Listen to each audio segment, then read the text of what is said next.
so get that working. Have we gotten the okay to start? Hold on 1 second. We're getting our camera ready. Can you see us? Are you looking up our shorts? So what? Your head's a bit cut off. Oh, thanks.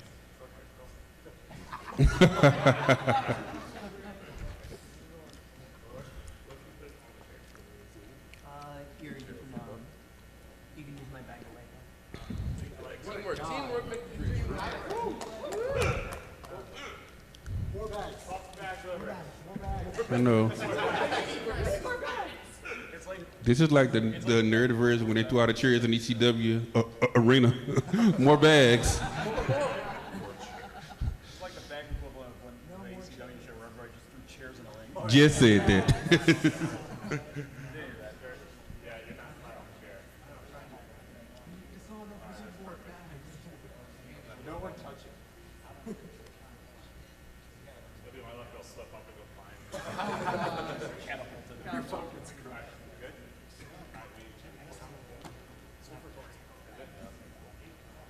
Yeah, you're good. Okay, so we're going to start now. First of all, I want to welcome all of you to this Up, Up, Down, Down panel. Of course, we're here with the man, the myth, the legend, Xavier Woods, wrestler, PhD student, and video game aficionado. Yes. I have the book learning, so I. Ooh, So- to school. Yes. Nice. I'm degreed in everything. Man, I want to start from the beginning, like origin story in terms of video games. What was the first video game you played? Duck Hunt. Oh, wow. So, I was born in Columbus, Georgia. My dad was in the military. Fort Benning. Then, like 2 months after I was born, we moved to Inglewood, California. And if you're not familiar with Inglewood, there you go. Thank you. Okay, appreciate it. So, like, we lived in an area where going to school, we had to pass through, like, where, like, the Bloods and the Crips were on opposite sides of the street, so it's, like, kind of dangerous. But being, like, super introverted and not want to talk to anybody, not really want to go outside either, my mom got my sister and I a regular Nintendo. And so as you guys know, who are old enough, it came with Mario and Duck Hunt on the same cartridge. So I was too scared to play Mario because I thought that when you died in the game, you died in real life. Wow. So for like a young child, that's terrifying. I think this virtual world that I'm seeing is gonna just suck me in, I'm gonna be gone. So people always laugh, but that's the real fear. I just imagine you watching your sister playing like, no, don't do it. I couldn't. You're gonna get sucked in the game. She wouldn't play it in front of me actually, because she knew it scared me. Because like if I lost my sister when I was like 5 or 6, so I played Duck Hunt, but I was the guy or the kid who would put the gun up against the TV. The cheater. But then thinking that you could shoot the dog too, because when he came up and laughed at you, I just want to be like, ugh, just get it one time. Yeah. I too wish there was a shoot the dog function. Yeah. Why is that not in any game where you can actually? Well, don't shoot dogs. Don't shoot dogs. Don't shoot dogs. Anyway, so yeah, it was Duck Hunt. But then my aunt and sister convinced me to start playing Mario. It got to the point where I got okay at it. I'm a little kid playing regular Nintendo, and eventually I hear about more games because I didn't understand systems at the time. Like, oh, there's different games you can play, and there's all sorts of different things you can do. But once I realized, like, oh, there's stuff like Mega Man and all this other stuff, I asked my mom, like, hey, when can I get another video game? That's what she said. She's just in front of me, like. It was one long curse word we had to beep out. And she said, when you beat the first game you have, you can get another game. So it became my life quest to beat Super Mario. But with that said, if you've played it and beaten it, you know right before the 8th castle, there's those pillars with the holes in between them. Every time I got there, I would die because I'd get terrified and nervous because I knew I was at the end. I told my friends this in college, that I've never beaten Super Mario, I tried to play it. When I got there, I had a legitimate panic attack. I tried it a few months ago, and when I got there, as a 30-year-old man, I had a panic attack trying to get inside the 8th castle of Super Mario. So I have never in my life beaten the first Super Mario game. I can't. I physically have an aversion to it. Wow. That was completely unexpected. I did not. Other games, Final Fantasies, got them. Anything, like racing games, got them. RPGs, got them. First Super Mario, every time, gets me. I'm just going to stand behind your door dressed as a giant pillar. So when you walk out.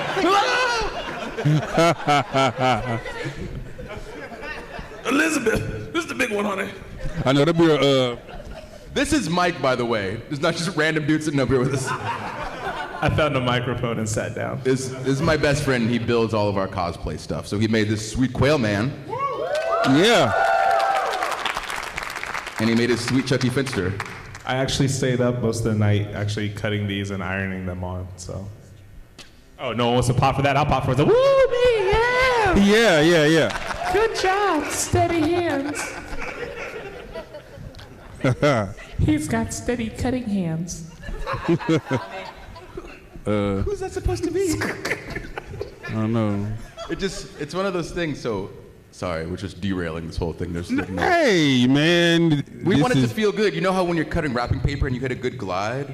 We want it to feel good, just like, ah.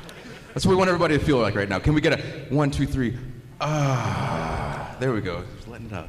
It's real nice. Man, I'm just trying to ride the wave right now. I don't even know what's going on. Okay. So, continuing down that path, what's your favorite video game system? My favorite video game system would have to be, Sega Saturn. Sega Saturn's my favorite. Sega Saturn doesn't get the love that it should because there's this game called Corpse Killer on it that is amazing. That, Shining Force, Three Dirty Dwarves, D, all these amazing games that get no love. But in the States, Saturn didn't do well. In Japan, it was killing. Because of Sega releasing it 4 months before it was supposed to actually be released. Yeah, and then, like, being not on par with the PlayStation as far as the games released in the States, like, it was destined to fail over here. It was because they released it early before the N64. And then N64 kicked in. But, yeah, Sega Saturn, best system ever. Especially because with the games, you could open up the disc thing and then listen to all the music on the games. Yeah. And so we would take In Your House one of the wrestling games and listen to the wrestling music and use those for when we made our little childhood wrestling videos. So I'm a big fan of, there's this thing called a Virtual Boy. Some people may or may not have heard of. It was out, You for a mean quick second. make you puke after 20 minutes? It's the seizure maker. I like that just because, they don't have it anymore. But really, my dad was in the military, so we were big PlayStation fans. Let me tell you why first for you guys excited. We were broke, so we modded our PlayStation and downloaded games illegally and burned them, and that was great. So that was my favorite because if my friends had it, I had it. And it was great. That's a real come-up story. Look at you now. You got that new Need for Speed? Get on here. That's on tape now. They're coming after you. If that's the best they get me with, I mean, I'm You sorry. burned Crash Bandicoot! Get in the slammer. All right. So, I can see you playing video games was a huge part of your life. Did your parents ever give you that, video game that you know what's gonna write your brain? No, because, okay, so again, like being in California, in this dangerous area, I wasn't doing drugs. I wasn't joining a gang. My grades were really good, so they didn't care what I did as long as I didn't do that other stuff. So it was essentially like, this is what keeps me from getting into trouble and potentially hanging out with people who are going to lead me down the wrong path. And I was super introverted anyway, so like I didn't want to hang out with anybody, and like nothing bad was happening, so they were cool. The only thing is, so when we moved back to Georgia, we lived in Dunwoody, when I started playing Sonic 2, the TV that I played on, I would put a blanket over the TV and a blanket over my head and sit super close because it was like, oh, like I'm in a movie theater playing Sonic, and just have the music cranked And my mom would always tell me, if you sit so close to the TV, you're gonna need glasses, blah, blah, blah, blah, blah, blah. Lo and behold, like 4 months later, I was at the eye doctor getting glasses. It's so weird. But then she also gave me props because when I got to the last boss in Sonic 2, I ran and got everybody that was in our apartment and made them sit and watch me play. And like, I can't explain to you guys like how amazing my family is. Like, it's something that's so minute. Like, oh, this kid is beating a video game. But like, to me, it was like the biggest moment of my life. I'd never really beaten a game before all the way through by myself. So like, just sitting for hours and finally getting to that huge like starship and fighting Robotnik. And like, I remember I had 3 lives. I died the first 2, so I had 1 chance left, and my parents are sitting there cheering for me. My sister has like popcorn and chips, and they're like, yeah, do it! And so the last time I hit him, he started blowing up. The whole room pops, which the room being my parents and my sister and me. And like, my dad is picking me up and he's screaming. So like, that's the kind of house I grew up in, where like, that was what I did and what I loved, so everybody supported to the fullest extent. Seems like your life is a mixture of like a little bit more than a whole lot of TGIF. It was like if Family Matters was in the middle of the hood. And I was Urkel. It wasn't Chicago, wasn't it? They were in the nice part of Chicago though. They weren't in that area. It's okay. I think a lot of us are Urkel or have baby Urkel in our lives. Love Urkel. Hey, me too. And then you transform into Jaleel. Yeah. But then the inner struggle of saying, who's Jaleel? Jaleel White is his real name. There we go. That's right. Yeah. Also the voice of Sonic the Hedgehog, Stefan. So, I have too much random nonsense information. There's a dinosaur. Hey, oh, don't fall! Hey! What made the dinosaurs go extinct? The chairs in the auditorium. You guys can't have that one. That's our joke. I'm sorry. So, I forgot what we were talking about. Urkel and Stefan. So his internal struggle of being like, I can be this fake guy who everybody likes and thinks is super suave, or I can be the real me. And I'd rather have people like the real me for me or dislike the real me rather than like the fake me. So like, teaching you lessons. Life lessons. You guys, if you're too young to watch Family Matters, you can get it on DVD. I'm telling you. I feel... Well, it's okay.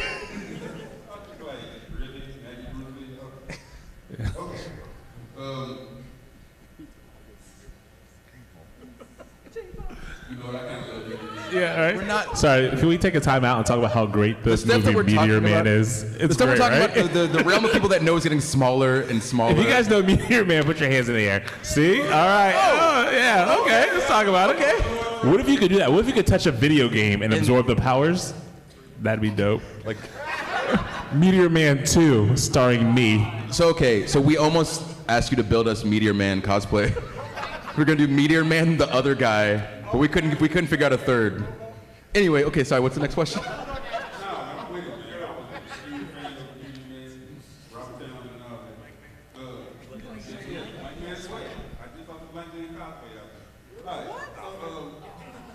Sorry, that Vegeta's hair is amazing.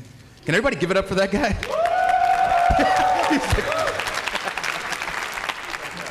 Yeah. All right, so continue on this path of how does the love of video games affect your social status? You know, say like school or anything. So, my mom used to tell me that when I was playing video games with other kids, that was the only time that she saw me actually What up, Ryan? I haven't seen you in months. How you doing? Good, okay. I used to hang out at his house too. It's my group of friends.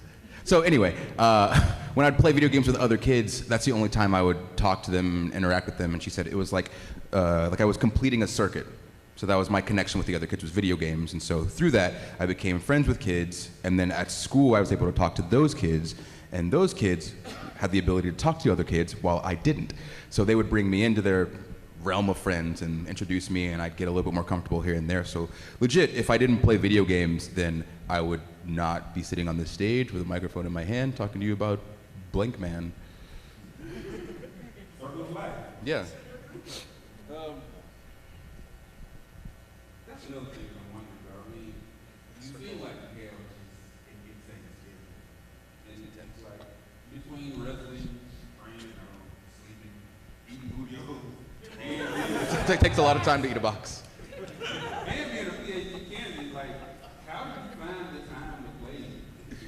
Truthfully, I play most of them for him. It's not even him playing. So when you see it, it's just me. Yep, I'm actually this is my attic. stunt double. Yep, you're a great stunt double. You're like 7 inches taller than I am with a mohawk. Looks just like me. It's amazing what makeup can do. Below the camera shot. Yeah. Yep, it's playing everything. You know, like we have a little kid, you just turn off their controller and hand it to him. That's what we do, and I actually sit on the bottom and actually play for him. They just tell me I'm doing a good job. No, no, video games are something that I will always keep near and dear to my heart and always play, because it's my happy place, you know what I mean? It's how I wind down, it's how I decompress. So if I'm on the road for like 3-4 weeks at a time, I've got my PlayStation with me, because our schedule on the road is wake up maybe like 9, 10, because we got in at like 4 a.m., go to the gym, leave the gym, go to the show. While we're at the show, film a bunch of stuff for what's going to be on the show later, film stuff for what's going to be done promotional-wise, like in other countries. So we're running around constantly up until showtime. So get dressed, do the show, get out at like 11, 11:30, then drive 3-4 hours to the next town and rinse and repeat. So we're doing that like 4 or 5 days a week. But then sometimes in the middle of the week with UpUpDownDown, I will travel to like LA or Boston, Chicago, wherever, and do stuff with other YouTubers or just people in the video game community. So I'll be gone for like I said, like 3-4 weeks at a time. There was, in January, this past January, I was home for 2 days in January. So it's legit just like, it's the grind. Because for me, watching guys that I looked up to when I wrestled, and knowing and hearing about like the downfalls, like, oh, then when they stopped wrestling, like they didn't have any other occupational skills, or just like they fell upon like bad luck and this and that happened. I want to make sure that that doesn't happen to me. I want to be able to support my family, support myself. So once I realized I could take my love of video games and do that, then I've been doing everything that I can to branch into that world and kind of show the love that I have for games, so that hopefully once I'm done wrestling, I can just kind of seamlessly flow into more YouTubing, doing stuff on Twitch, podcasts, maybe going to more conventions, because like this is what we do for fun. Like for the past 10 years, we've gone to every Dragon Con and we're always cosplayed up. So like at the time when Triple H was like, do you know anything about this Final Fantasy?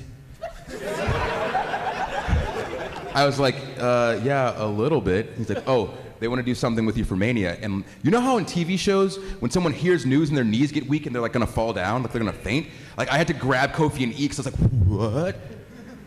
So the fact that we're able to take cosplay that we do just for fun and now do it at work and be told like, hey, this is a thing that you should do. It's like, well, I was already doing it, but now that I have your blessing, it's even better. Like, I don't know like what gets better than this. It's amazing. I get to travel around and like meet all sorts of awesome people, go to awesome conventions, like see sweet cosplays, and play video games. Like, that's the dream. Yeah, I saw your video for Dragon Con last year where you played Akuma. Oh, yeah, he's Bison.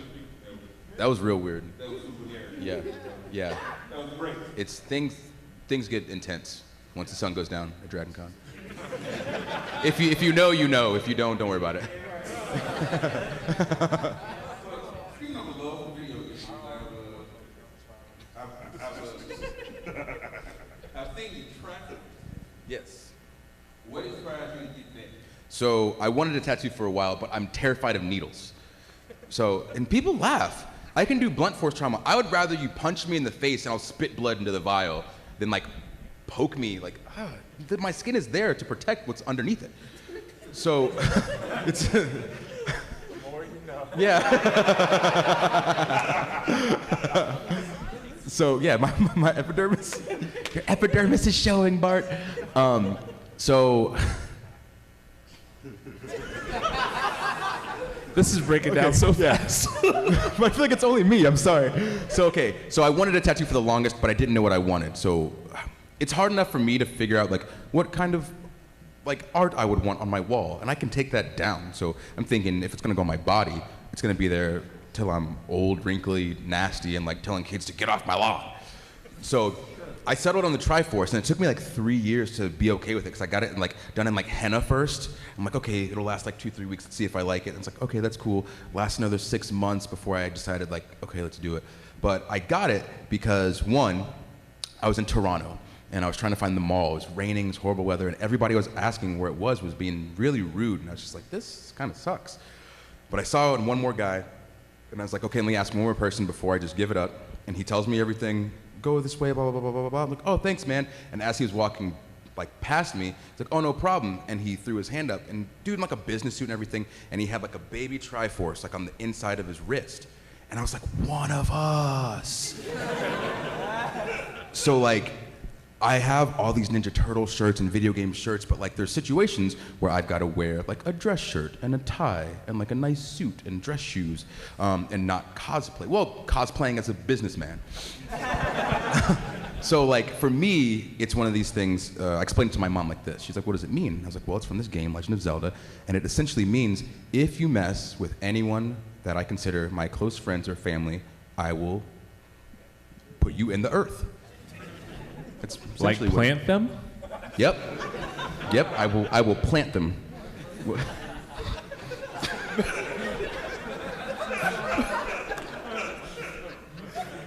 That's what happened to my dog. I thought your mom said your dog just ran away.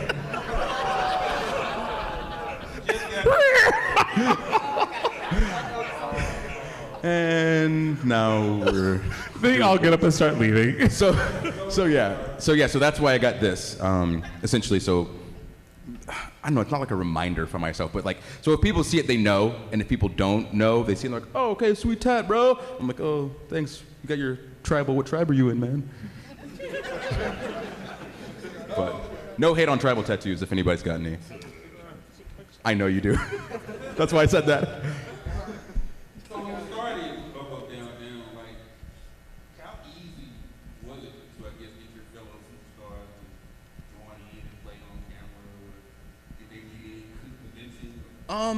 Some people do sometimes, or they used to, because it was a brand new thing. It took me like a year to get it going, to get like the actual green light to do it. So there was talks. Like, there was a guy who wanted to make a YouTube channel with just whatever talent on the show that wanted to make one, and I wanted to make a show. You know how like on the Travel Channel, I think it's like Anthony Bourdain goes to different places and tries the foods and stuff. Yeah.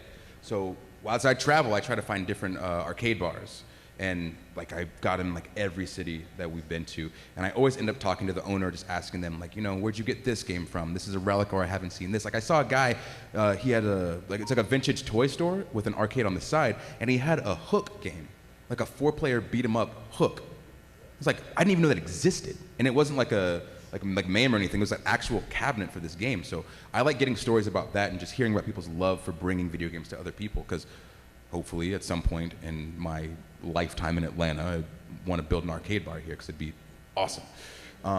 So I figured, well, if I film that and we put it on the WWE network for only $9.99 a month, then, yeah, you know, I'm a company guy. Then as people travel, they could know that, oh, in Grand Rapids, I can go to Stella's. When I'm in San Francisco, I can go to AFK. When I'm in Atlanta, I can go to Battle and Brew. And we get these cool stories for the people that, you know, are interested in seeing them. And so they shot that down. And they shot down the guy's quest to get a YouTube channel with somebody. And so we're like, let's just mash these ideas together and see if we can make a gaming channel. And so it took, like I said, a year to get it going, because I would give him what I wanted to do, and he would go and talk to Hunter and Vince about it. And so it was a long back and forth. And at first, they're like, well, everyone has to be in their character. And I was like, no, if they're in their character, like, it's not going to work. It's just going to be weird. It's going to be a lot harder to pull off. So lots of stuff like that. And then finally we got the green light. They're like, okay, you know, do what you want, and we'll see how it does.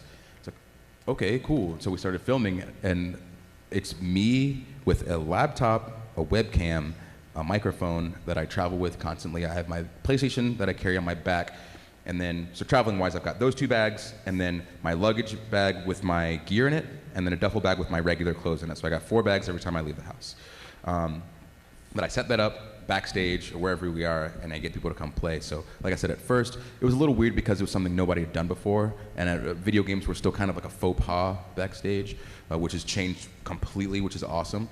Because once some of the higher ups realized, like, oh, this is a completely different market that we haven't touched, and like he knows what he's talking about, so it's not like with some companies where they're like, oh, we should jump into this market, let's just do stuff, but you can tell that the person doing it isn't legit, you know what I mean? So once that kind of passed, then everybody is like, oh, you know, I want to do something on the show, let's play this game, let's play that game. It's like, oh, everybody has like some tie to video games. Like even, then we played like, with Baron Corbin, if you guys know him, like he has like this love for Road Rash. And it's like, what? Okay, let's play that. Summer Rae likes the old school like Super Nintendo Barbie games. And you laugh, those games are really good though. Like if you go back and play it, it's one of the few like old school titles that nobody talks about that actually holds up, so don't shun it yet. Aladdin is so hard though. Aladdin, Lion King, those Disney games were way too hard for the kids that would be playing them, right? DuckTales?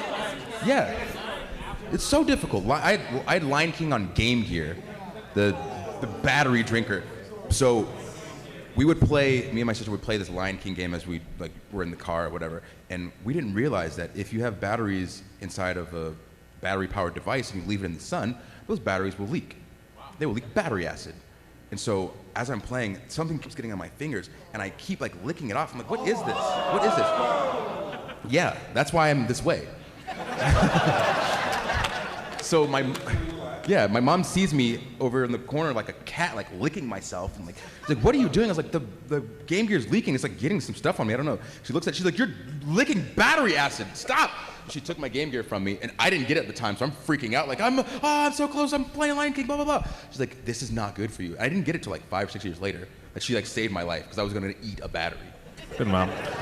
So let me tell you the true story of how the other wrestlers started joining in to UpUpDownDown. So there's this one show, it was Mosley's Fun Facts. Good show if you guys haven't checked out on UpUpDownDown.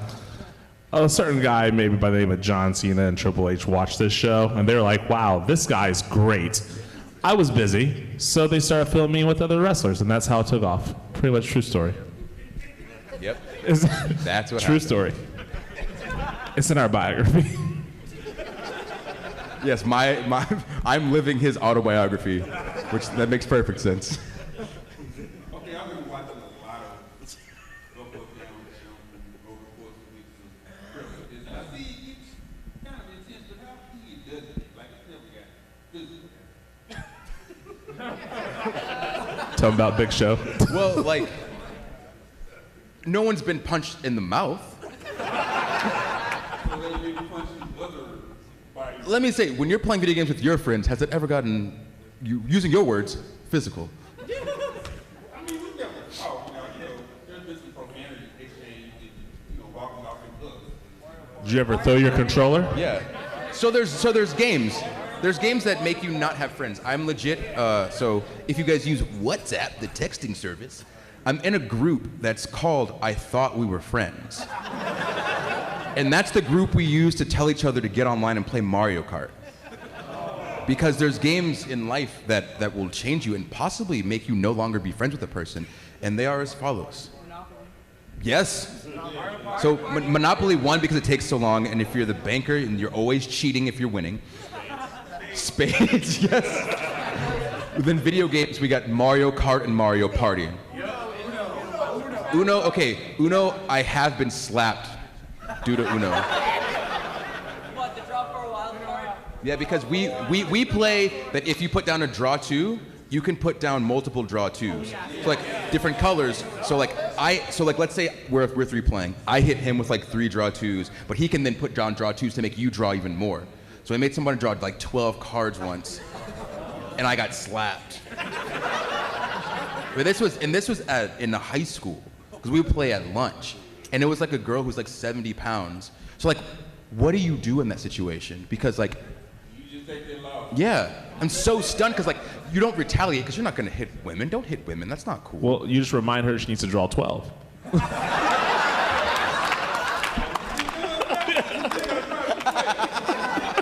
Are you done? Are you finished? These 12 aren't going to draw themselves. And Uno. You gotta wait for her to draw them all first. AJ Styles has broken a couple of controllers, but he has this thing because when we met like back in the day, and I've seen him break controllers playing NCAA football and 360. We were almost late to a show because we were hanging out in the hotel, and he wants to finish his game for his franchise or whatever. But he's told me because he like got on the cusp of breaking one. I was like, dude, you're gonna break my stuff. Like this is mine. He's like, I'll just buy you a new one. I was like, okay, so we have an agreement. Like he can do whatever as long as he buys me a new one immediately. And so he has broken one controller. He's not allowed to break the nice controllers that I have because I have some that are airbrushed that are like super nice. Yeah. He can. No, he doesn't play with those. He plays with the regular controllers with like, you know, like the analogs, like the rubber comes off and stuff. Those are the ones that he gets. I keep those in my bag just in case he's gonna play. So AJ gets the little brother controllers. The little brother controllers, yeah. So yeah, so physical in that sense, yeah. There haven't been any fights yet. No fights while the game is on. So I don't know if people have gone like out back after a game and fought. That's not my jurisdiction. I thought my physical were innocent. I had no have to be go down this long winding road. It gets weird. Okay, while I was going through the UpUpDownDown archive, I noticed that, Mosley fun fact? yes. Yes. Did anybody else watch that video? You guys should all be ashamed of yourselves. Hey, all right. There's an episode. It's so crazy. It's like two colored guys in the back. Yeah. What? These are my brothers. Yeah, my two colored brothers. What do you want me to say? Two guys. No, we have a special bond. Okay. You drove all the way from Myrtle Beach. Okay. Yeah. So he was on an episode early in the inception of UpUpDownDown, and we did Mosley's Fun Facts. And one day, maybe like 2 months after we had filmed it and it came out, he calls me and he's at like Walmart or whatever. Yeah, that was the greatest day of my life. Yeah. So I'm walking through the grocery store. This is a true story. Walking through the grocery store, and this kid walks up to me. He's like, "Hey." I'm like, "Hey." And he's like, "I know you." And instantly I'm thinking, "Oh my gosh, who's your mom? Did I make a mistake? We're gonna move past this. I don't know." So he's like, "Yeah, I've seen you before." And at this point, I'm like, "Okay, creeper." And he's like, "Yeah, you were on UpUpDownDown." And I was like, "Why, yes, I was." So immediately I pull out my pen, ready for an autograph. He walks away. But it was for a moment, I felt like, yeah, I made it. So he calls me, or no, he doesn't call me, he FaceTimes me. He doesn't use a regular phone, he only FaceTimes. So I get this FaceTime, and I'm doing something, and so he FaceTimed like 4 times in a row, like, I got it. I'm like, what? I'm busy right now. He's like, oh my God, you don't ever believe what happened. Oh my God, oh my God. It's like out of breath, like he's been running. Like, that's awesome, but like. I'm a big guy, I got a breath. Why are you like sweating onto your phone right now? You should calm down. But yeah, that's why he keeps saying Mosley's Fun Facts. I think it has like 6 views right now. I will find it. When this is over, it will have 7. It'll be like an hour. Okay, maybe a few hours. I gotta work on like one more pound. He ain't gonna watch it. All right.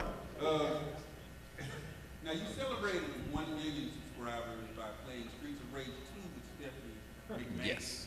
Yes. Blaze, as we call it. So, yes, Blaze. How did you convince her to do this? Like, how did you get her to be on the show? Maybe like 3 or 4 weeks before we hit 1 million, she came up to me, and Kofi E and I are always together while we're at work. Like, we're inseparable. It just is that way. But she's like, "Oh, hey, Kofi E, what's up? Austin Creed, how you doing?" And I was like, "Oh, because she just calls me Woods. So like for her to call me Austin Creed, that meant that she watched the show. And so like I was like, "Oh, I'm good. Nice to meet you." And so like didn't think anything of it. And then like 10 minutes later, I was like, "Guys, did I say nice to meet you to Stephanie?" And they're like, "Yeah, we thought it was real weird. What happened to you back there?" Like, I don't know, she called me Austin Creed, it just threw me off. And so I see her like later in the makeup chair, and like she was with her husband, Triple H. She's like, "Oh yeah, I met Austin Creed finally." And he's like, "What?" He's like, yeah, I introduced myself. He said, "Nice to meet you," like a weirdo.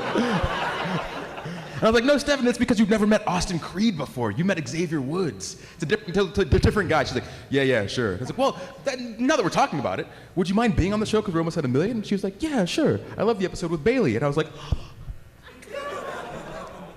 you watch my show? Yeah, her daughter loves it. She's like, yeah, my daughter was watching it while they're driving in the car. She's like, I kept hearing your voice. I didn't know what she was watching. And I looked, she's like, oh. And so I watched it with her. But the interesting thing is that a lot of people with kids on the roster, they watch the show. So like Kevin Owens, for instance, like we had his kid on the show because he said, my kid talks like you.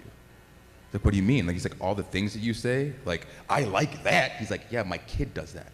He's like, what? He's like, because all he does is watch your show. That's it. Because you have like 15 episodes a week, so there's so much stuff to watch. He's always watching. He's watching it in the car. He's watching it when we're at home. And I was like, I need to not curse as much.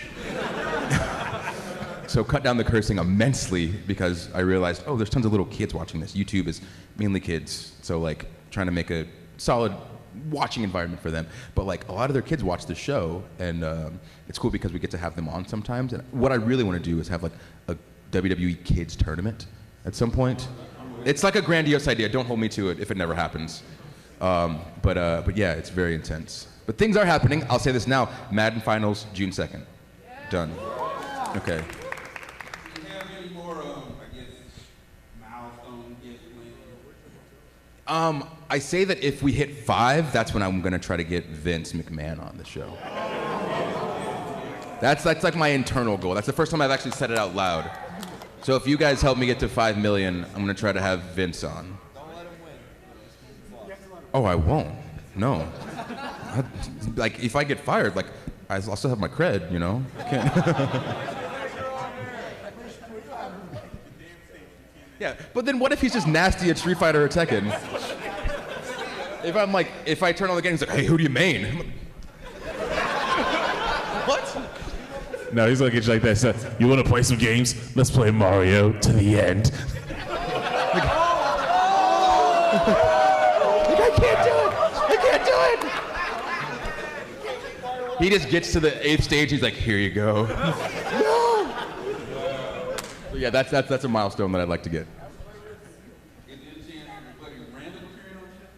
He's been on the show a few times. By random, he's referring to Mega Ran, probably the greatest rapper in history. He's the only rapper who's licensed by Capcom. So he's amazing. He actually did the UpUpDownDown theme song, him and DJ Cutman, and it's called UpUpDownDown. Like, ooh, weird. But yeah, he's amazing. So if you haven't listened to his stuff, he's on Spotify, he's on iTunes, SoundCloud, all that stuff. So check him out because he's really good. Super nice. Yeah, genuinely good guy. Yeah. I'm a huge Mega Ran fan, so that was a softball for him. Yeah. Wherever he's at. Yeah. And he's got a avalanche tattoo on his shoulder. We were doing this back and forth thing of like who can do the coolest like Final Fantasy VII thing. And so I ended up getting this like a Buster sword. It is huge and heavy, and I sent him a picture like, ha ha ha, got you. And he sends me this avalanche tattoo, and he's like, ha ha ha, I'm in the lead. I was like, what can I do? And so then that week on Raw, I played the Final Fantasy victory theme, and I sent him, I was like, checkmate. Now,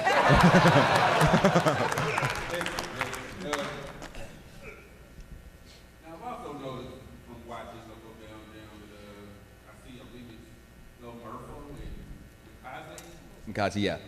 Yeah. So how did you meet them? How did they come to be part of the UpUpDownDown? So El Murpho started out with us. He's not with us anymore. He left I think at the end of the summer, beginning of fall. We were just doing some move arounds with people that are helping out, and now on the team. So essentially, he was just like, it was me, him, and a guy named Sean. Sean is our editor. He's still an editor. He's amazing. So without him, we'd have no channel. So if you guys ever are content creators and you have an editor or you are editing yourself, like editing is the backbone of your YouTube content or like your short movie content. So like always be kind to your editors, get them birthday presents, get them Christmas gifts, send them thank you cards for no reason. Like they are the best. It was us three, Murpho left. Now it's me, Sean, Scott, Katie, and a guy named Brian. So we went from 3 people, switched things around, and now we're at 5. So it's cool because the channel has essentially created jobs within the company that weren't there before that people now are able to get. So hopefully we'll just keep expanding. And what we are trying to expand to, like in our current project, which will take a lot of time if it ever happens, just have all these like grandiose dreams that are real weird. So, do you guys play like any card games? Okay, perfect. So back in the day, there was a game called Raw Deal, and it was a WWF card game, and it's like one of the most fun, simple, basic card games I've ever played in my life. And I assume some of you play Hearthstone. So what we are trying to do is figure out a way to get the company to give us money to find developers to make a WWE Raw Deal app. Obviously not like Hearthstone, because that's like $8 billion and this huge following in Blizzard. Just something basic, simple, and if people like it, hopefully we can expand. But that's where our minds are, is trying to not just be a YouTube channel, but try to become more within the company. So to kind of become the games division within the company, so that if we're going to do something with games, like so any sort of integrations, like with Final Fantasy, we did stuff with Call of Duty, even with like 2K, them having to not go through us, but us getting a say in what they're doing. So like, as far as the wrestling game, since they're not going to change like the way the game plays, we've been begging and trying and pleading to get them to put a mode in that plays just like the old N64 wrestling games, because like those are so good. So from that standpoint, it's completely not even like wrestling and like falling down and getting hurt anymore. I'm trying to take the stuff that WWE has and bring it to the masses in a way that the masses want it. Because all the stuff that I see, all the stuff that I hear you guys tell me, like, they're things that I want. And I feel like I'm slowly getting to the point where I'm in a position to actually like make some sort of change and difference in those things, which is probably just me going crazy and not actually happening. But like, I'm in this position, so I'm gonna try to do everything that I can to get stuff like that going, because I think it's a really cool opportunity. Also speaking of games, look that you made your voice acting debut as the character of Vincent Vincent in the PlayStation 4 game 2064. Yep. Yep. You can get that on PS4 and Steam. Go check it out. It's a narrative game, so if you like story-driven games, I would definitely check it out. That is the voice acting debut for myself, and hopefully there's more to come. But I'm not very good at it. I'm learning. I think you sounded like you. Okay, perfect. And you know, I love the fact that you have a wife named Francesca. I was like, little throws in here and there. well, and, you know, just we get you talking to you, but I guess we're going to share. I want to open this up for questions.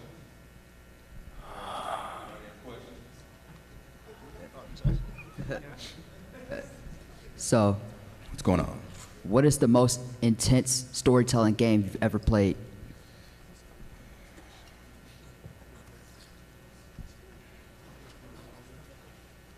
The escape room? No. Oh, no. For me, I don't know what you're talking about, but for me, it's a game called Omicron. Because that brought back the fear that I would die in real life again. Because in the game, you go to this virtual world and you're playing this game, but like you're driving around cars and you're shooting, and it's just real weird. But like, I don't know, it makes you feel like you're in the game, and like if you lose your life in the game, like goodbye. It's so that'd be my answer.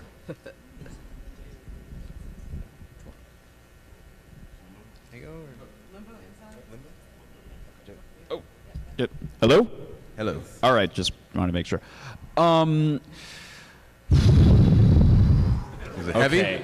Trying to think about this one. All right. We all accept you. All right. Okay. If you could take, if there was any deceased wrestler that you would absolutely 100% want to be on Up, Up, Down, Down, who would it be and why? Andre the Giant. Solid. Yeah. And then yes, Macho Man. Oh yeah, brother. Play some games. Yeah. Yeah, for speed.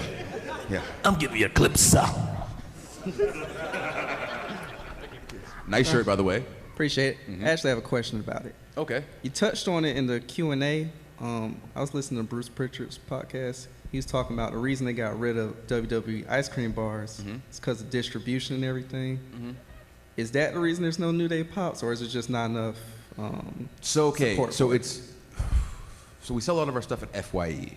So like that's why the cereal, it's not in like Publix or anything, because it's extremely difficult and expensive to have like a line of cereal in a grocery store, because General Mills and all that, they have the whole game, the cereal game on lock.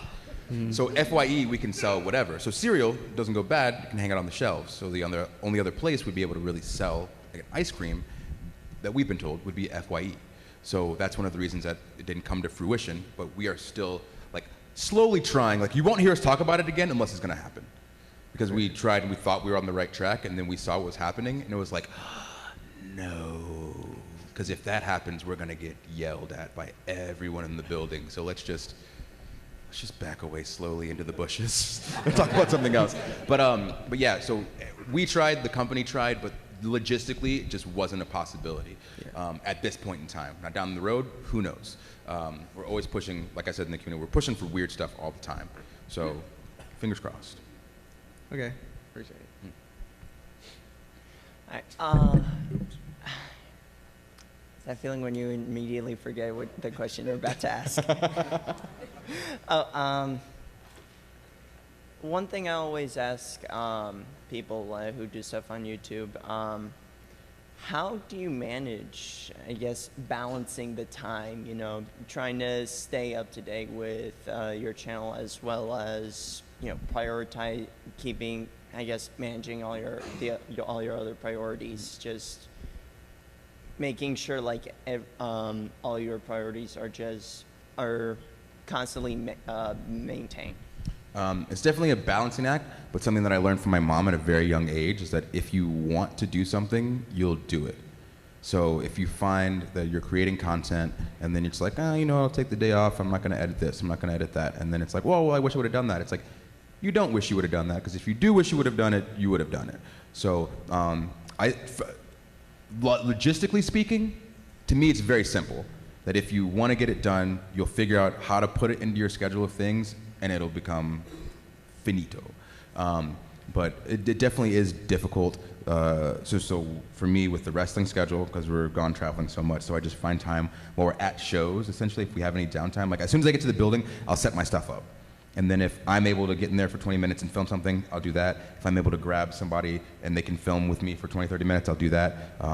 And it's slowly becoming a little bit easier because I've gotten to this groove, but now that I have a child, that makes things a little more intense. So I can't sit and, like, if something comes out on like a Thursday, rather than filming it and then trying to edit it up so it comes out like Monday, I was like, the past month I've been just like, oh, we'll just live stream it.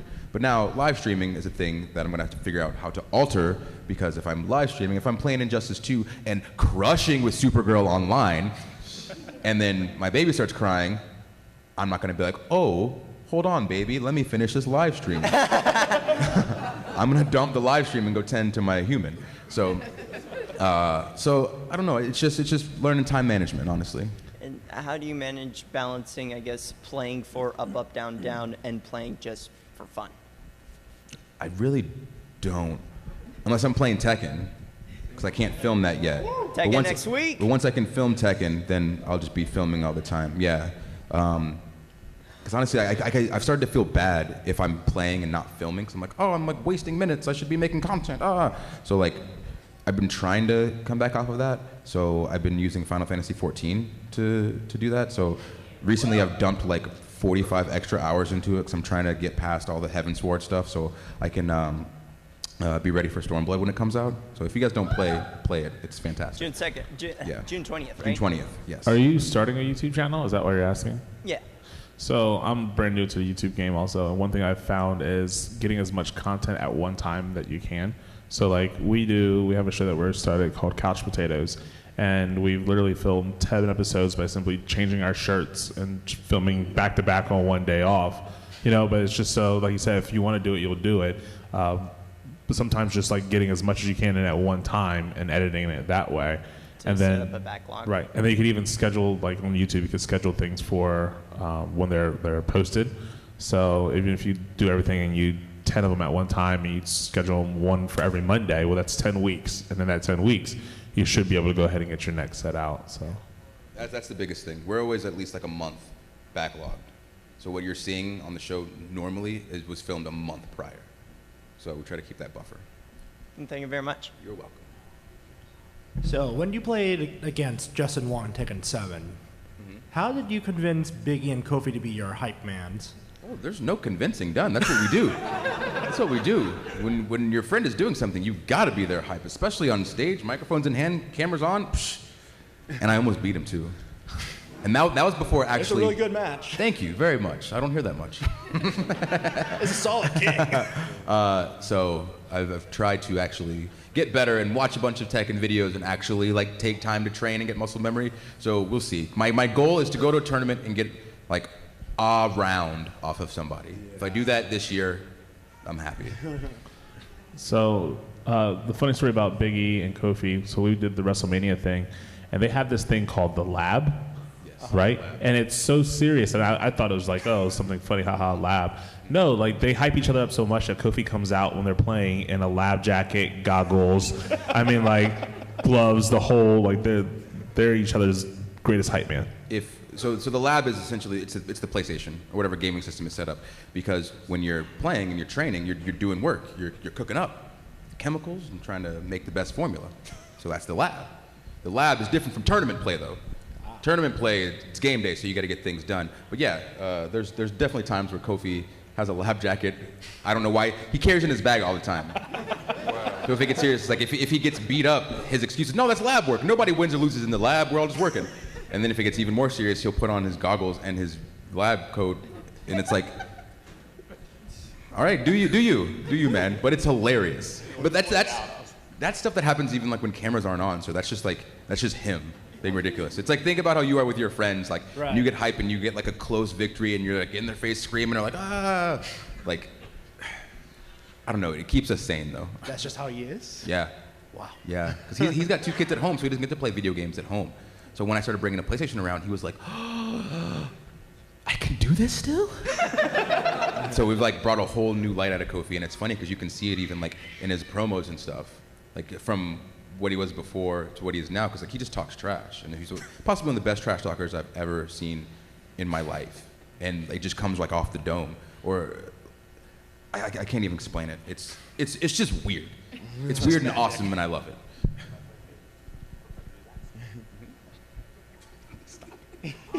Wow. Yes. You might have already answered this question, but favorite fighting game and favorite anime of all time. Can I ask you a question first? Yeah. Is that your real hair? You know it. Looks great. I'm not gonna insult you. Thank you. I give props on hair. Thank you. You don't say anything bad about it. Oh no, never. I'm not one to talk about somebody's hair because mine is always a little. Josuke doesn't play about it. Yeah, I know. I'm not trying to get messed up. Okay, favorite fighting game and favorite what? Anime. Favorite anime. Like movie or show? Gotta get specific. Or I'll both. say show. Show? Yu Yu Hakusho. Nice. Yeah. I'm gonna give you movie even though you didn't ask for it. Endless Waltz. Endless Waltz. I like it. Yeah. I like it. Gundam. The music, oh my God, Yes. so good. Trey's, out of here. Yes. We gotta do Trey's cosplay. Yes. I'll add that to the list. Perfect. Favorite fighting game? No. I mean, like currently it's Tekken 7. So Yes. I'm playing that as a round 1 in Lithonia. Dead or Alive is great. Maybe like Soul Calibur 2. Soul Calibur. Yeah. What's that? The one with Link in it. Is that the PlayStation one? Is that the PlayStation one? It's been a while. GameCube. Okay. Okay. Yeah. Yeah, that was good. Thank you. Okay. Yes. So I guess I was thinking about this since you were in that Postmodern Jukebox video. Okay. Are there any other like YouTubers, like gaming or otherwise, that you'd eventually want to collaborate with, like kind of on the dream list? Yeah. So my whole thing is, what? Yeah, definitely. Man, we always collab. You're always there. I'm always in the laboratory. So, so my whole thing is the directive that used to kind of be in place was like, oh, you got to do stuff with other gaming YouTubers, and I've always fought against that. To no, I got to do stuff with all YouTubers, because like, yes, gaming YouTubers are going to push more towards a gaming audience, but I feel like what we have on UpUpDownDown and all the different personalities and like different shapes and sizes of people, we can kind of branch out to different types of people. So I want to do stuff with like makeup YouTubers because like they might say like, oh, well, he's like semi-interesting, and then they watch one of the shows and like, oh, I like this other person. Oh, now I watch wrestling. I've fallen down the rabbit hole, and now I'm paying $10 a month to watch the network. Right. Like, it's like a pyramid Ponzi scheme. Right. So yeah, with everybody, I guess the main ones would be H3H3. Okay. He's hilarious. Okay. The dudes at Epic Mealtime. Okay. So Oh, yeah. who else do we watch?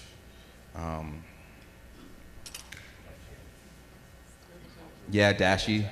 Dashy curses too much for me though. I know I love him. Like I couldn't, if I had him on the show, I'd have to be like, relax on cursing. And he'd be like, I don't know what to do. No, but I think he's one of the funniest people on YouTube to me. Just hysterical. Maximilian's solid. But yeah, just like anybody who seems fun. Right. Really. So like anybody has a kind of vibe. Because we've gotten to do stuff with a bunch of like YouTubers over in Europe when we're there. We got to do stuff with a guy, he's a big YouTuber in Brazil, where he's like, oh, I'll just bring a bunch of like Brazilian food and you can eat it. I'm like, all right, whatever. And it's like my mouth is just on fire for 45 minutes. Like this is a horrible idea. So yeah, anybody. But those are my top two. So I want to answer Thank that one you. too. Yeah. So I build costumes. If you guys haven't heard and figured that out, I would love to do stuff with the Evil Ted.